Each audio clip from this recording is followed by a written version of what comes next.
Okay, today is the day we get to go into one of the primitive homes that is featured at the Shelburne Museum. Now, I've been walking you guys through more recent history, but now we're going back to the old history. And this is the Prentis house. Yesterday you saw it in the video where we tried to go in and we couldn't because there was a tour, but we are going to be going in that today. And let me just tell you a little bit about this Prentis house so that you know where. The Prentis house is an important part of the museum's collection today. It's a well-preserved example of a late 18th century Vermont farmhouse. Now, of course, 18th century, late 18th century means it was built in the late 1700s. The house originally stood in the town of Jericho, Vermont, and was actually owned by Ralph Dickinson. Does that name sound familiar to you? He was the uncle of the writer Emily Dickinson. But later it was relocated to the museum by this Miss Prentis, who was a friend of Electra's, who sold the house to her and had the house moved to the museum in the mid-20th century to be preserved and displayed for visitors. The house represents the rural lifestyle of an early Vermont settler and provides insight into their daily lives, architecture, and furnishings. However, in this Prentis house, they have an example of furnishings that would belong to the very minimal farmer all the way to people in that era who had more money. And you will see that as we go in. It's not your typical primitive farmhouse because it has all the colonial details in it. As I'm looking here around the kitchen, our guide is telling us about this room. And he's explaining that this extensive pewter collection, or even any pewter, wouldn't have been found in the home of a poor farmer. That would be something that you would find in more of a richer colonial, maybe a city house. They never would have all those beautiful pewter plates. They would probably have the gun, but they wouldn't have all the rest there. He's also describing right now the hearth. As we know, the hearth has a crane and you pull the crane out and the pots sit on it, and then you put your food in it and you can push the crane in back over the fire. And you can adjust the amount of heat that comes to your pots and pans by how much you remove it from the fire.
In the dining room, we have a number of beautiful things, and I will start off on the left-hand side on the wall.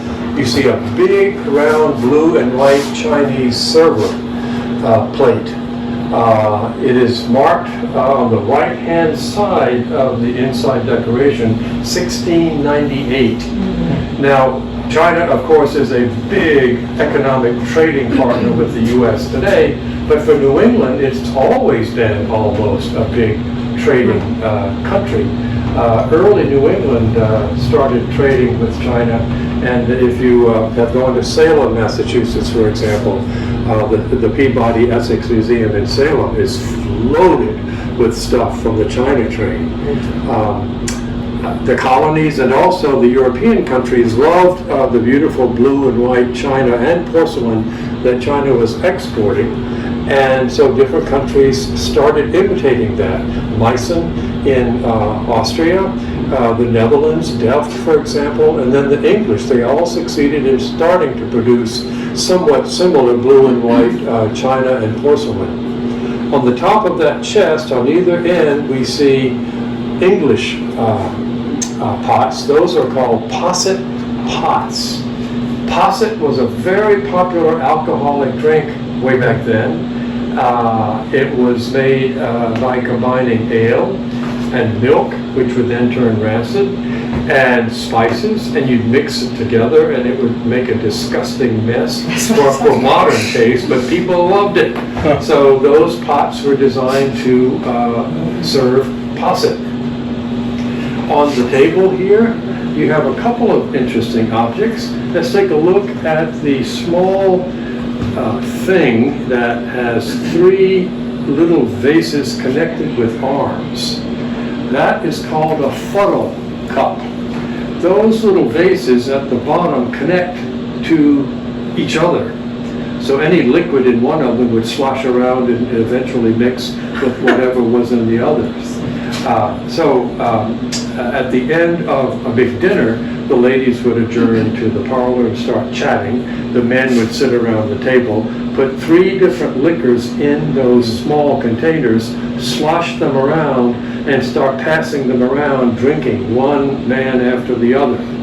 So what happens if you drink too much from the funnel cup? You become befuddled. Befuddled. That's where we get the word befuddled. So let's retrace our steps back through the kitchen, and then we can look through the door into the living room.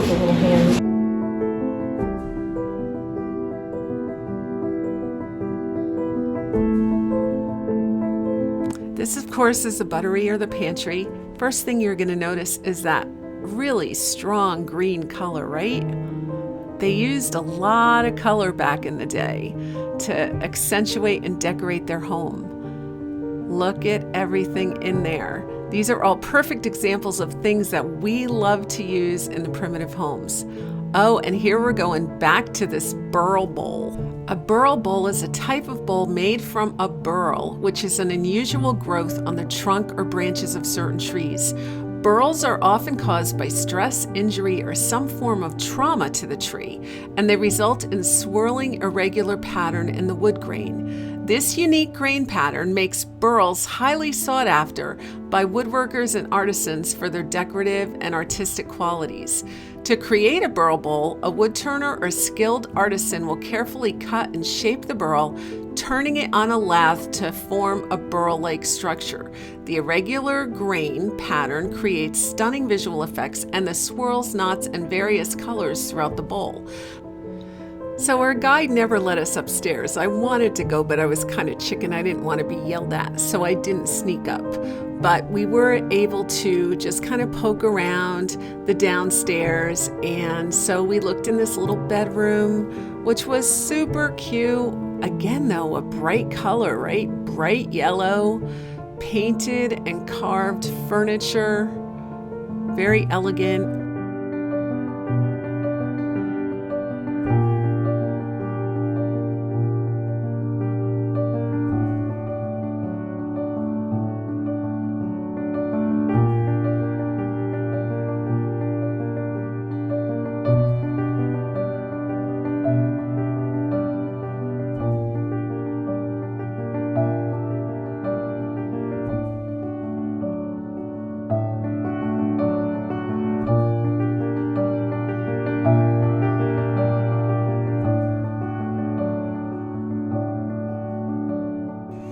I love to get my cues for my home interiors from period decorated museum homes.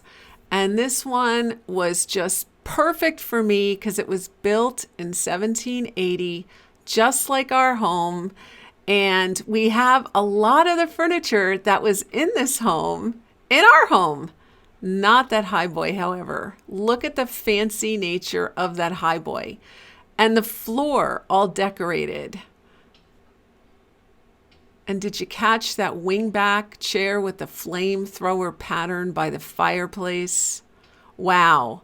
And what about the velvet green curtains, the olive green walls, and of course, mirrors and portraits. There's a cuckoo clock up there. And there's always a table in the middle of the room because, you know, tables are the center of everything. Can you tell me about the Jacobean chairs in there? Here we go. These right there, Okay, yes. that is number one.